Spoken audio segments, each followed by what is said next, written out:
Hello, welcome everybody to round number 2 of Magic Corner Vienna's Modern League Top 8. Here we see on the left side Stefan versus Robert, probably better known as Bob49 on Magic Online. On the right side, he's playing Black-White Martyr of Sands, and Stefan is on Zoo.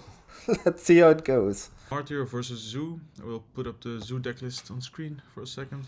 Classic build, full domain, Ragavan territorial Kavu, backed up by Tribal Flames, decent Binding, removal suit, Invasion of Tarkia. Yes, maybe this is a card that we can discuss again on stream because I'm also not sure what it does. I'm still a bit on the fence about the battles, right? Because you're effectively giving your opponent extra life. Especially in a deck like Zoo, that focuses a lot on reducing the opponents and not the battle's life total to 0. So we found the card. What it does is, I cannot believe this, reveal any number of dragon cards from your hand. When you do, Invasion of Tarkir deals X plus 2 damage to any other target. So you have to reveal at least one dragon. Which is the Scion of Draco in this case. But I cannot believe is the this. payoff that good? It's basically like the red dwarf, right? That makes all your sources deal 2 extra damage. What is the flip side of it? Defiant Thundermaw. It's a 4/4 flying trample creature that says whenever a dragon you control attacks, it deals 2 damage to any target. So the good half of Sword of Fire and Ice. Yeah. I think it's, how do the kids say? Medium? Medium. And in order to get this, you need to invest an attack for 5. That's a quarter of your opponent's life points. Ooh. Yeah, they can start. Yeah, it's just a Sign of Draco that's a dragon, right? That's true. You do not need to reveal the dragon. It's just extra upside if you do.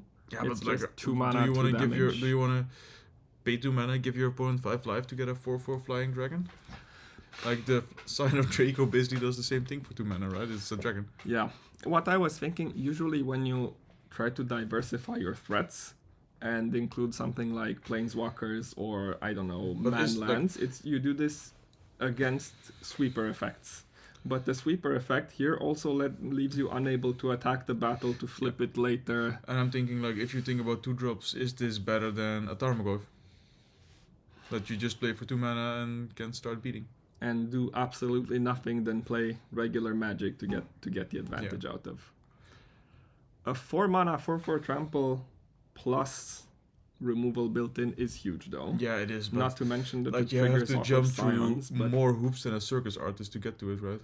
Let's see if it comes up. Worst case, it's a card to discard to territorial Kabu, right? Yeah, indeed. One reason to have bad cards in your deck, so you don't have to feel bad. I thought that was a reason just to play Yorion, right? You get to play 20 different cards, 20 extra cards. In what world we could have lived in? Yorion Zoo. Too bad. Oh, taking an extra 7 card draws.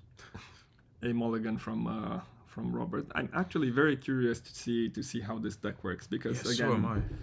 At face value, it's a bunch of Crappy low impact 1-drops that are there just hoping that you reach 6 or 7 lands in play. You don't even play the Sun Titan anymore. No. What we should also say is that this event is without a time limit. So, of course, you can't pick your deck. True. To be very dirty. The secondary win condition of starving your opponent out. Across multiple days. Yes. We've seen Kubes, and we've seen Robert, and I think that Robert might be at a slight disadvantage on the starvation part. Let's see if Robert keeps on 6. I'm not sure which of the 2 players are on the play. Play draw is decided based on the seeding coming into this top 8, so after the 3 months of league play, and it seems like Zoo gets to start fetching into Breeding Pool. Yeah, so that's probably the Wild Nakato. Yeah. The fetching patterns in Zoo even though the mana base looks very diverse, the fetching patterns are always very strict. Yeah. If you want to cast Wild Nakatal, you need to go Breeding Pool into Savai Triome. If you want to cast Ragavan, you go Sacred Foundry into Zagoth Triome. The Kami Falls. Like I started playing Magic at around the Kamigawa time, a bit before, and I had a great love for the first Kamigawa set. Really loved Kami of False Hope. Such a great card. Especially against Ragavan. Spirit Spore Frog, yeah. Probably not as good as a Young Wolf. Probably not. So he probably has a 2-drop, seeing that he fetches the Sacred Foundry now. Yes. We might see what I think is by far the best card in the deck, the Territorial Kavu. Yeah. The Kavu basically makes this whole... Yeah, it's like the 2-mana 5/5. It's absolutely a powerhouse. It won't be a 5/5 Yet. now, looking at this. Are we going to see an invasion of Tarkir killing the Kami? Yeah, does he have the Draco, and can he kill the Kami with it? I think he can anyway, because it deals 2 base. No, it is. It says baseline. if you do reveal a dragon, it doesn't deal 2 damage. Let's see. Always, but right? he goes for the... We'll see. Wait, I'm sure we'll see it played. A bag because of this rocks game said is- you do not need to reveal a dragon, it always deals the damage. Then it's actually more actually playable, yeah. not terrible. Yeah. Yes. Reading the card explains the card indeed. Squadron Hawk. Finding more hawks. Unfortunately, not being able to pair it with Brainstorm in this format. But Robert chooses to only get 2. I think. No, all 3. Sometimes on the draw, if you keep 7, Yeah, you then get you into have this situation where you could overflow up hand, to 8 yeah. cards, so it's useful to keep 1 in your deck. But considering Robert mulliganed and had a 1-drop anyway, yeah. it's completely fine to fetch all 4. How can you beat this? How can you play Expressive Iteration when this draws 3 cards for 2 mana? Yeah, and imagine the value as well with Fable, right? You just discard the hawks, and then you get them back with... That's true. That's true. But he is pitch casting. He is pitch casting a Solitude Solitude. with the Squadron Hawks. Look at the value. It's insane. It's insane. How the It's Zoo can insane. never beat this. Like he's It's already... insane. And a jump blocker. Yeah. Full grip. Full grip of 1/1s. There it is. Invasion of Invasion. Tarkir Sniping, well, On probably Robert's- sacrificing it. on Robert's side. Smartly attacking first, Yeah. so he doesn't get the Get a full few value. extra damage points in. And again, interestingly, not casting it pre-combat with the possibility of attacking it. I think the Kami... Yeah, well, if you would cast it prevent- pre-combat, he yes, would have sacked the would- Kami It would anyways. prevent it anyway, that's true. It's, Always Yeah, important to minimize your opponent's decision-making. Indeed. Force him into one possible line of play. Yeah, the good thing though is that the Kavu, being a 5/5, lines up really well into turn 2 Kavu, turn 3 Invasion of Tarkir, clear a blocker, swing for 5, right? That's true. That's Or true. the Nishoba is also a 5 That's power. true. 2 That's mana. correct. That's actually a very strong pattern because the invasion. This is the one invasion that clears the path on its own. And now we have the Abiding Grace in play with the Kami of False Hope recursion. I will ask them to move it a bit closer to the center of the screen, Yeah, because so we we don't can't see- forget about it. Yeah, the more we evaluate the Invasion of Tarkir, the better it seems in this deck. We moved the Abiding Grace closer, but it's still invisible in the glare. Did this do anything? No. Well, we can now see a vague outliner of the card. The blinding light of the Yes. mono white deck. I saw something interesting. So Robert drew the Windswept Heath and fetched for another basic planes. Did I see it correctly? Does he have a Chain to the Rocks in hand? No. His list doesn't play Chain to the Rocks, right? No, he didn't play Chain to the Rocks. Like, just put it up real fast. No. Okay. Because I was wondering why he wouldn't go for the Sacred Foundry, but he's a clean 2-color deck, just Yes. splashing black. And the invasion flips. Oh, the And the Invasion Scion. and the Scion. Wow. So just Rod of between these two, the dragons represent 10 damage. That's Winds of Abandon. It's a 2-mana exile spell that gives the zoo player it's not a clue, right? It's not Declaration in Stone. It gives them a land. Did Robert forget the... Oh, no, he's... Oh, it's at the beginning of your end step. Right? Ooh. Yeah, at the beginning Yes. of your end step. So unlike the... Yeah, it wouldn't have been very like Robert to forget a trigger. Robert, one of the resident Magic Online experts, and we all know that Magic Online remembers the triggers for you, so...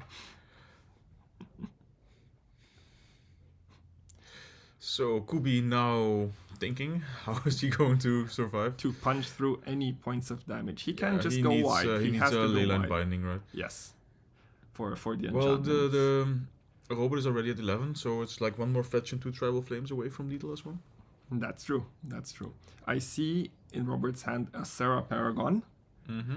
He's running a singleton copy, probably to enable more of the late game. Yeah.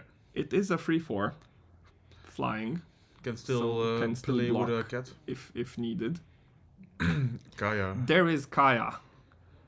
And And stop. the last card in Kubi's hand, Stubborn Denial. Not that many targets in Robert's deck. Yes, of course, the enchantment, but... Yeah, the Abiding Grace is something that you really want to counter, right? So what the Kami of False Hope can do now is it can chump the Wild Nakatl or the Territorial Kavu and prevent the damage from the Scion. So it basically It prevents all eats combat damage. all It's a combat Spore damage. Frog. Wow. Yeah, the thing is absolutely wild. So that's what I said. I really need to find that leyline binding to get The rid of leyline binding. And interestingly, Robert knows to stop at 11 life. Yeah, So he had the doesn't fetch risk- land in hand. Yes. Didn't fetch. To stay out of double Tribal Flames range. Of course, still vulnerable to Flames, Bolt, but you can't play around everything, right? Especially considering Kubi only has one card in hand. Yes, the Yeah. Kavu can cycle through the deck at blistering speeds, but... Oh, a second invasion. Killing the mighty Thraben Inspector. yeah.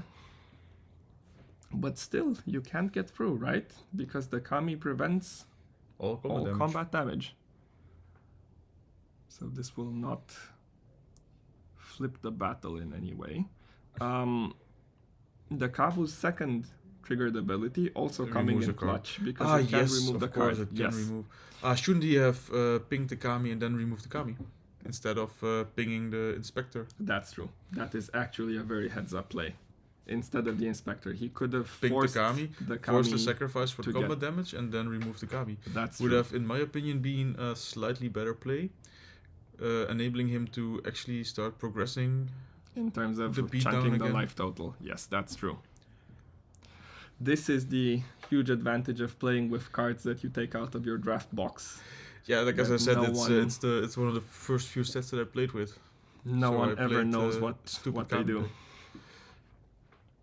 The shiny card on the right is the Giganta. Yeah, the new that, promo. that could be picked up, making life even more difficult for commentators everywhere. Kubi cycles as Team Vents, doesn't even look at the card considering he's tapped out. But he has the Mighty Elk in play now. Yes. More damage for the Like, Kami to would prevent. you even lay out this many cards? Probably. I expect the Yeah, mono white deck the to not have not play sweepers main deck. because yes, they also play A lot of a creatures million themselves, creatures.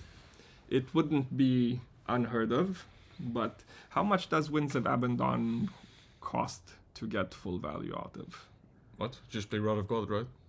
You're mono white. True, but I think it's one-sided, the Winds. What? I have no idea what the card does. Let's see. Like, I think, isn't it from Amoket or something? It has one, it's also from Modern Masters. It has one mode that's just one spot removal, but then it can go really big with Overload. It says exile target creature you don't control. Yeah, so just And basically... for 6 mana, it exiles all creatures. it's you Path to don't Exile for... Yes, Yes. for 2 mana. So at 6, 1 land away from an overloaded wind. Yeah. Robert did play one already. which is interesting because this means Kubi is aware of it, of the card existing and seeing print. That's interesting, right? But if you do find an answer to the Kami, you want to be able to attack for lethal that turn, yeah. But yeah. Yeah, but now, now he probably has a backup Kami with, or the sacrifice draw card. Where is a Skullcrack when you need it? Yeah, see, he found the backup draw card thingy. Choosing to give the backup to the Sarah Paragon, so it's big enough to play with the Sign of Draco. Yes. So I think that's so great. Like just moving the Kami back into play, I love it. I think that was it. I think that one turn was the only chance Kubi had to get back in the game. Right? Yeah, or draw a burn spell for the Kami, and then actually realize that that he can exile it. Robert could have gone for a backup Kami. Does he only play one in the list? I think. There it is, Tribal Flames of the Kami. He saw the line. Oh, also the Takir Dragon deals 2 damage as not combat damage if he attacks. That's true. So that's also true. a possibility. That is true. Like, would you have gone for the backup Kami here? On the Ranger Captain instead of the draw card? You know he didn't see it the first time. How confident are you that he will never see it for the duration of the game? Yeah, well, you know what they say, right? Assumptions are the mother of all fuck-ups. Does the Sarah Paragon do anything else now? Or is it just a big beefy flyer from that? Well, he can replay things from his graveyard. With the exile clause if they get sacrificed. Yes, that's true. So we have a game. Still. We're back again. Yeah, but Robert still has enough chump blockers. The enchantment is still on the board. What he doesn't have too many of are white cards in his hand. He does have one Martyr of Sands, but at this point it gains, I think, 3 life based on the number of cards in hand, which again isn't terrible. Just gaining 3 life per turn with an additional chump blocker could be enough to stop Kubi's attacks. The player on the right is playing an Abiding Grace Emeria mono white Martyr of Sands deck. Yeah. So the deck has existed for more than 10 years at this point, and it was centered around the card from Cold Snap, Martyr of Sands, which is a white 1-drop that gains you life based on the number of white cards that you have in your hand. Yes. And the entire strategy revolves around recurring the Martyr, bringing it back from the graveyard into play turn after turn, and gaining massive amounts of life. And then at one point just grinding your opponent out with like a single threat. The cool thing is that today we don't have a time limit on the matches, since this is a private top 8 that we're playing out. So normally you wouldn't see this deck at a tournament that often, because it has a very real chance of just going 0-0-5. And yeah, here players can take their time. Robert is playing fast. Robert is. We don't mean that it's a problem in terms of slow play, but the strategy itself. Yeah, the strategy is very slow. So long to get going and to actually close out the game. Can you and here we see this? the namesake card, the Martyr of Sands, gaining 3 life, being brought back by the Abiding Grace. Sarah Paragon now on defense duty as. And an attack doesn't do much. Robert has enough creatures on the board, yeah. Perfect blocks. The only creature that could realistically hit the combat zone is Giganta, but that one is easily blocked by the Martyr. Or by you can just block with the Martyr, sack the Martyr, or gain even your life better, again. the Berserker at this point, and you just bring it back and draw more cards to make your future Martyr activations even stronger. And Robert just, like, he got the Kaya back. So there's the Kaya exiled the Wild Nakatl. So the value plan is starting. Like, worst case scenario, he'll just uptake Kaya until she deals 13 damage, and then at some point, GG. yes. So Kubi needs not one, but multiple leyline bindings. Yes. Like, the Abiding Grace is a definite remove. we can only hope that he's playing Force of Vigors in the sideboard. But with Giganta as a companion. Oh yeah, probably not playing. Martyr. Yeah, of it's course, not impossible, but yeah. Yeah, Martyr is the. I think he's playing also Terra Sunder. The green life, either natural, either Disenchant or Vindicate for 4 mana, which is probably great in this matchup because the mono white deck won't attack his mana base in any way. He's free to get to 4 mana any colors. Bolding the Ranger Captain because it's one of the only targets that doesn't come back to play. Yeah, the thing is, like, you almost have to attack with the Kavu, right? Because you want to get those threats that you remove out of the graveyard, because they're only going to come back. And killing the Ranger Captain means Robert doesn't have very profitable blocks if he wants to kill the Kavu. Yeah, because the Kavu tramples, right? No, it doesn't. Okay. It does now because of the dragon. Oh yeah, because of the dragon. So right now the Kavu, because it's a red and green creature, it has first strike and trample, which is, I think, impossible to kill given the board. Such a strong creature. Yeah, this Zoo deck is amazing if it has the turn 2 Kavu. It has such a... yes, what is it, the Idyllic Range, putting an extra counter on the Sarah Paragon on the fetch. Making it a 5/6. I cannot believe this. Ran straight into it. How could you not play around Idyllic Range? Well, to be fair, if you have a bit of experience with the...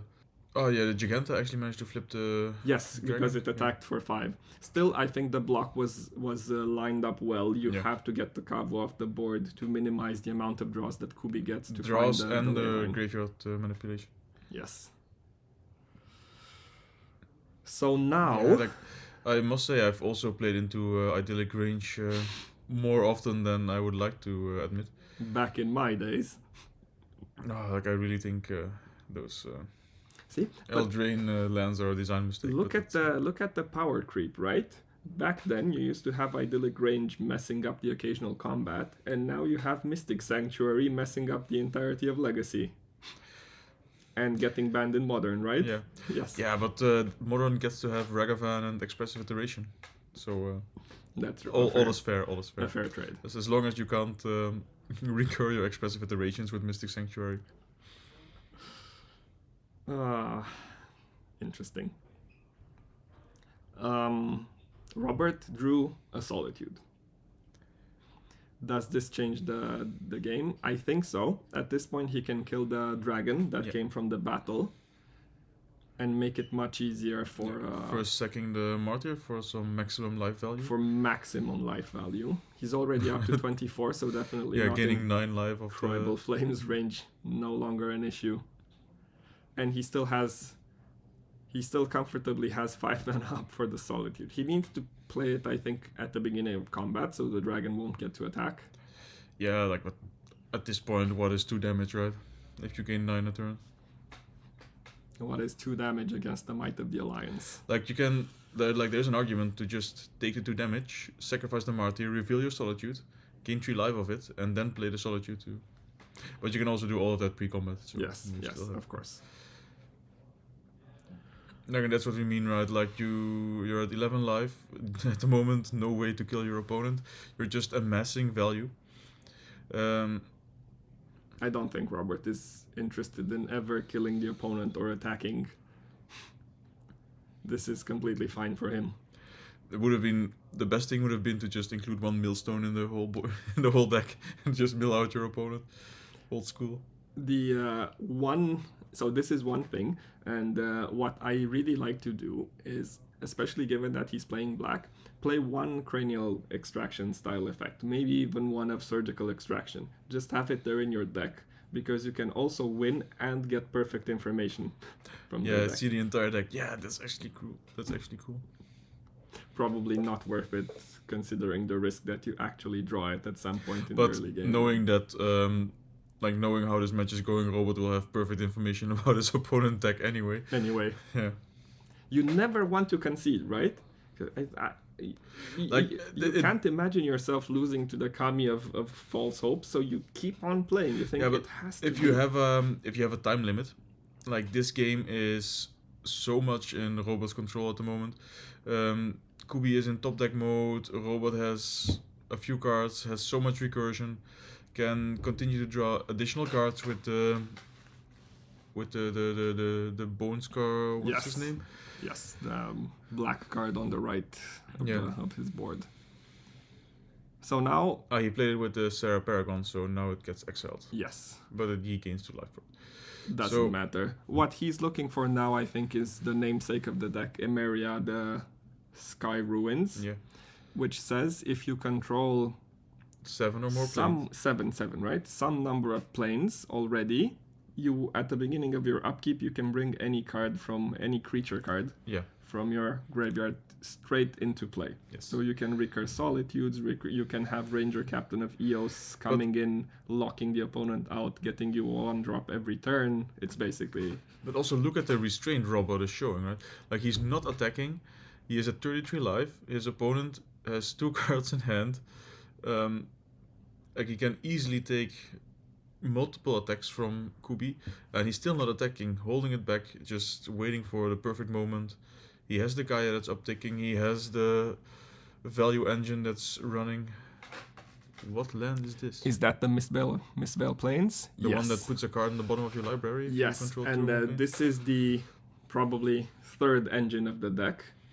You can put cards in your graveyard back on the bottom of your deck to find them again with Ranger of Eos. Yeah. And the trick is, after chump blocking with 3 Squadron Hawks, you keep one in hand, and then you put them back on all of them and get them back. And then you reveal a lot of Squadron Hawks to your Martyr of Sands to gain even more life. Yeah.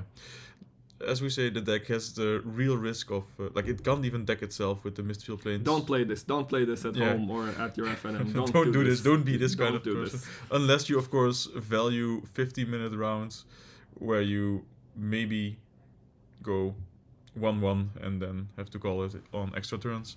I paid for my entry fee, so I'm going to play Magic for all of my entry fee.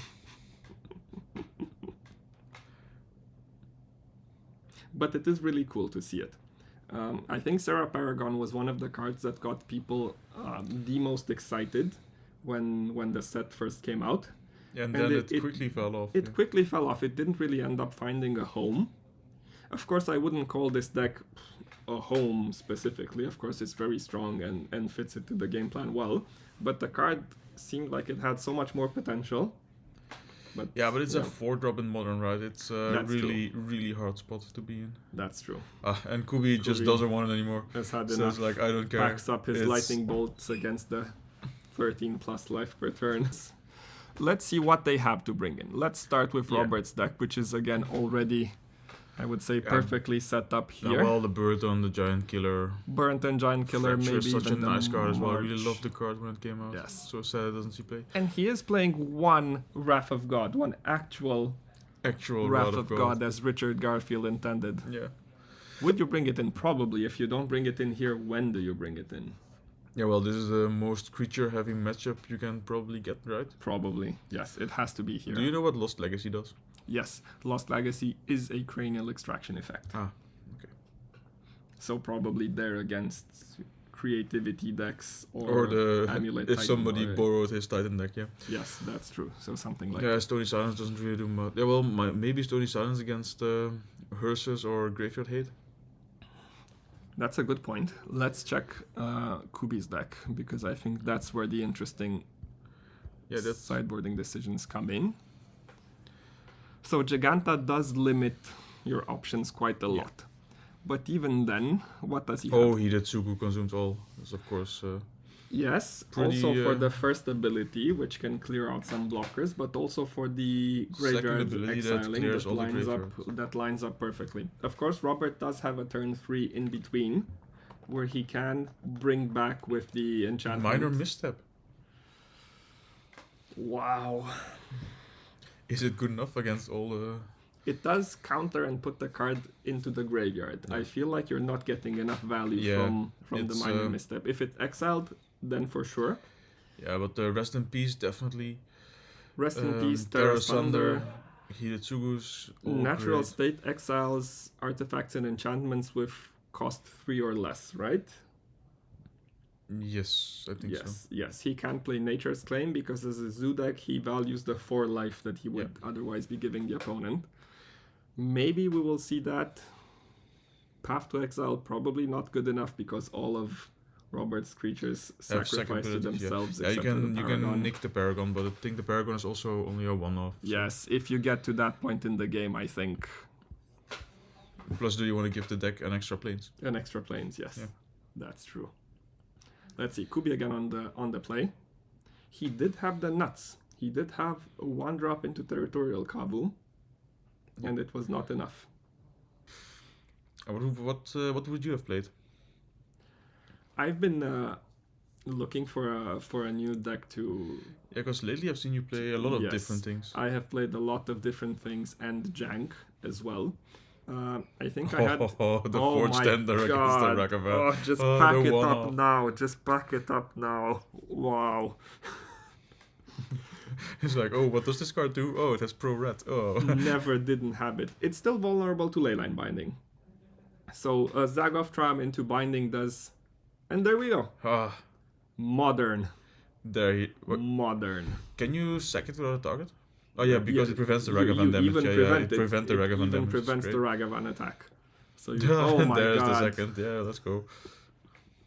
Would you have sided out Ragavan? Probably not, because you're still on the play.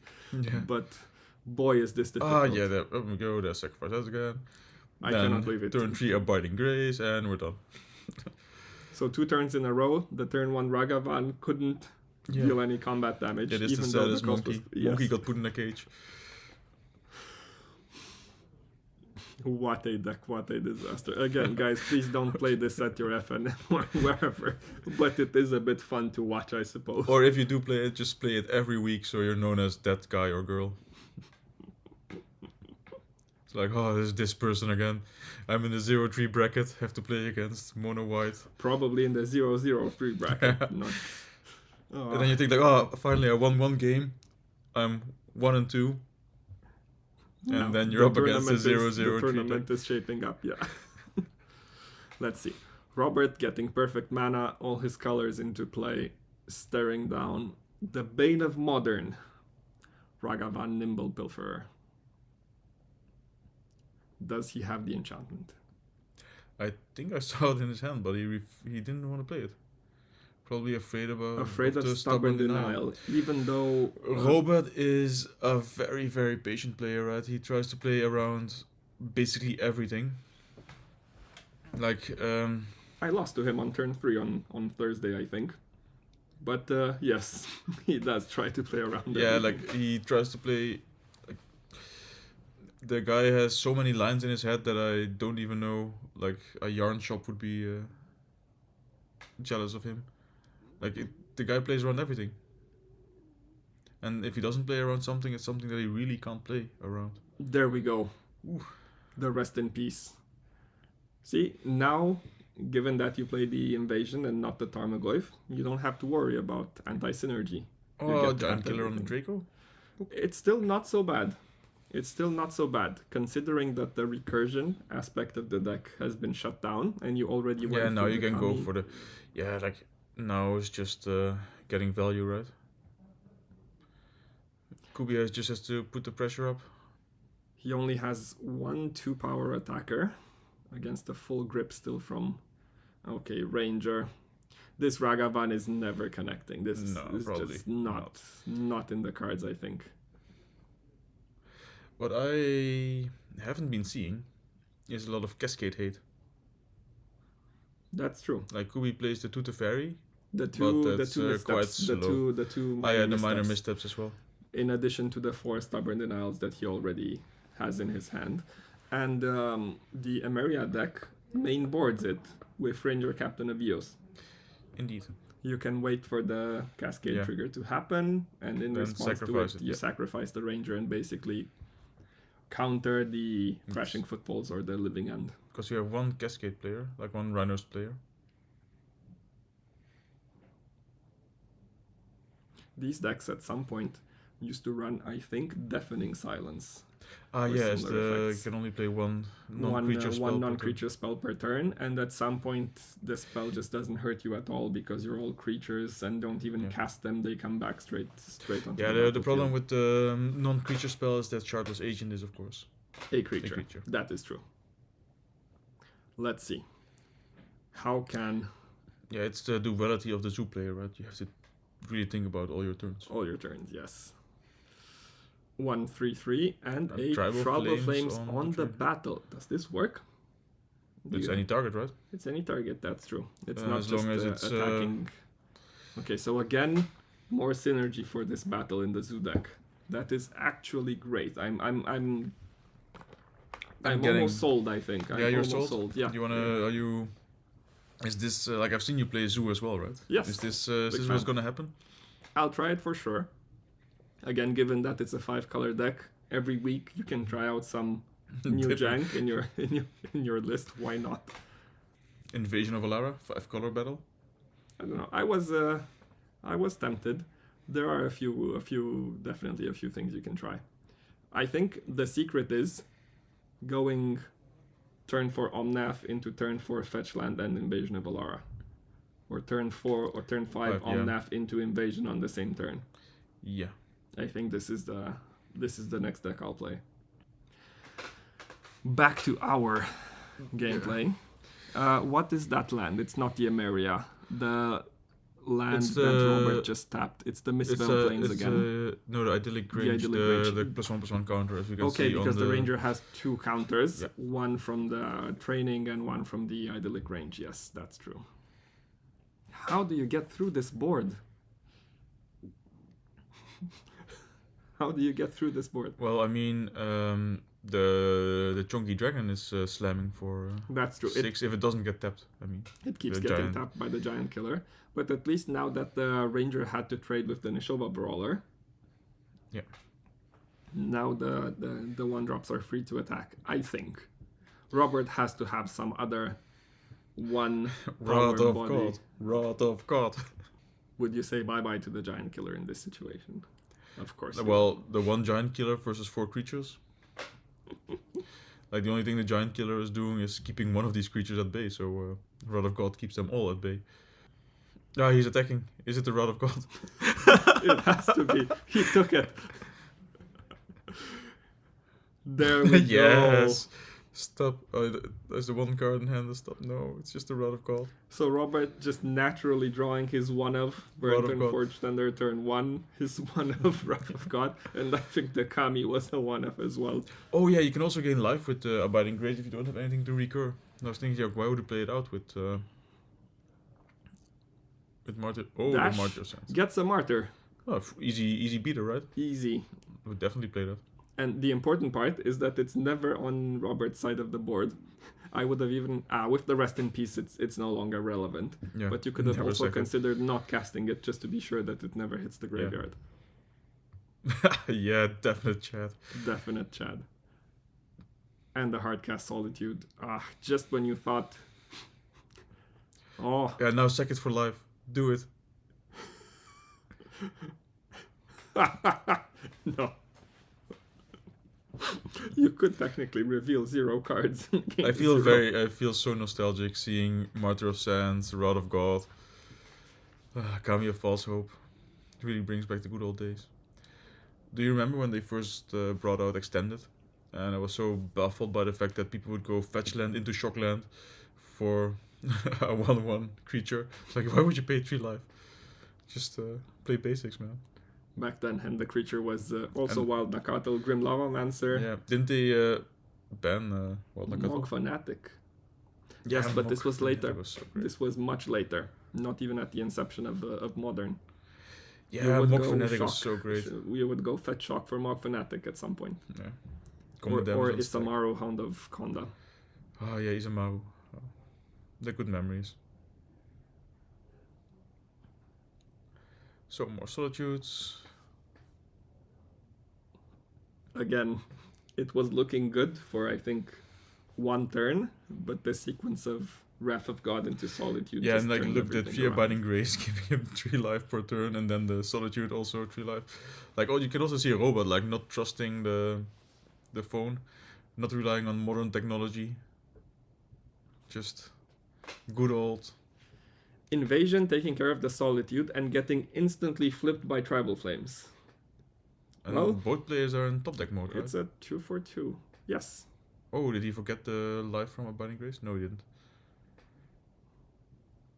Then bonk it down. For 6. That's not bad. And now if Robert has a Stubborn Denial, maybe it plays out. Oh, the legend. Raven Inspector. There we go. Instantly sacking the clue, redrawing. Didn't look like a land. It looks like a white card. I think it's another Martyr. And this is a natural state to take care of the enchantment. Would you still kill the enchantment given that It gives you him have... 1 life per turn. Yes, but you have the Rest in Peace on the board. It's What just else do you life. want to kill? Like, are there any other targets in Robot's deck? Do you want to kill the clue when he stepped out? Okay, that's true. Fair point, fair point.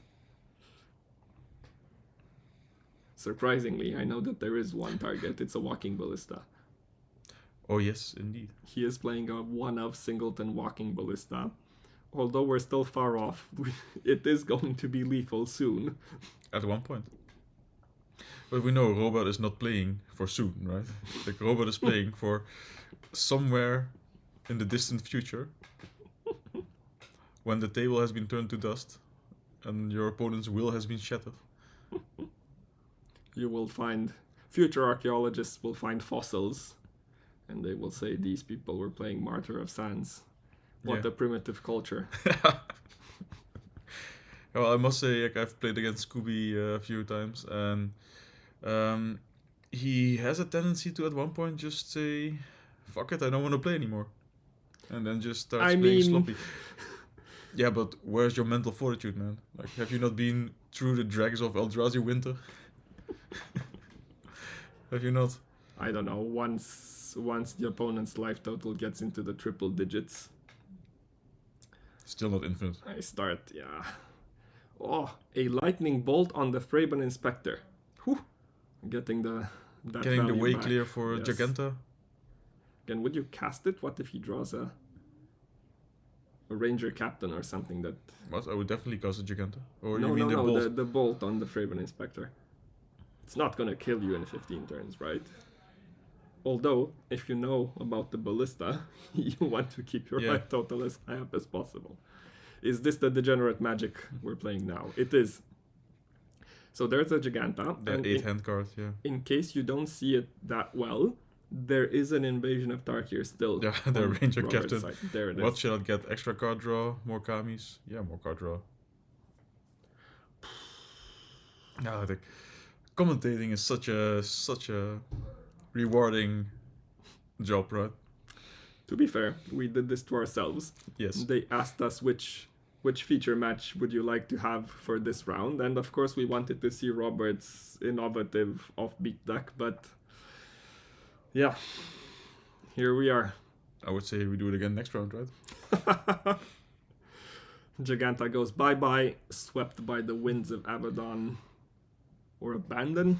Never actually read that card. I think it's Abandon, right? Abaddon seems like such a black word. Not a white card, yes. Abandon, Winds of Abandon. We did have the Dungeons and Dragons set. So Could have actually been. it could have actually been. Waiting for the Diablo set now. Yes, that's true.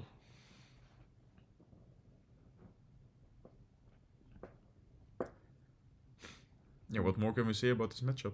It's playing out as Robot wanted it to, Oh, and God. Kubi dreaded.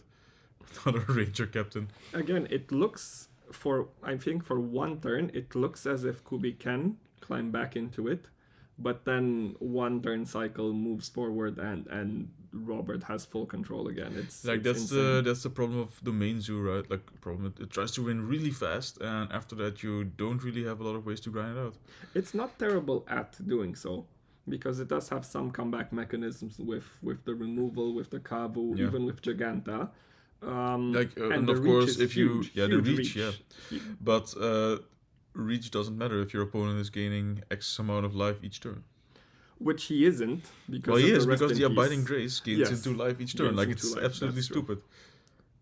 Ah, the rest in peace. And I think now Robert goes back to his loop. He can march the rest in peace, which basically unlocks his Seki, his Abiding Grace. Oh, I'm gonna play this next Friday.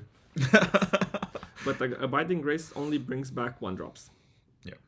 And there's a And 1-drop there's a that can 1-drop that can sacrifice. be recurred, yes. So now we can sacrifice both of them, get both of them back, get a clue, get 2 cards. Because the backup gives the sack ability to the Traven Inspector. Yes. And this would be the point where I would be like, yeah.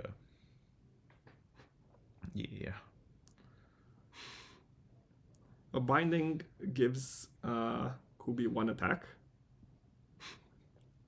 Yeah, but would you Maybe. would you not take the Abiding Grace? Yeah, I don't know. Like at this point, I don't need to see prediction. Yeah, see, Kubi is like, yeah, I'm gonna scoop it up. Rightfully so, because with his companion already gone, with being in top deck mode. Both decks very strong, but I think the matchup between them, so the mono white deck just lined up so perfectly. Yeah. Alright, thanks everybody for watching. I hope you enjoyed that match between Robert and Stefan. And if you want to see more matches, as example, spoiler alert, I'm gonna play against Robert. If you want to see that match, just make sure to subscribe and like, and it should come in a few days. See ya.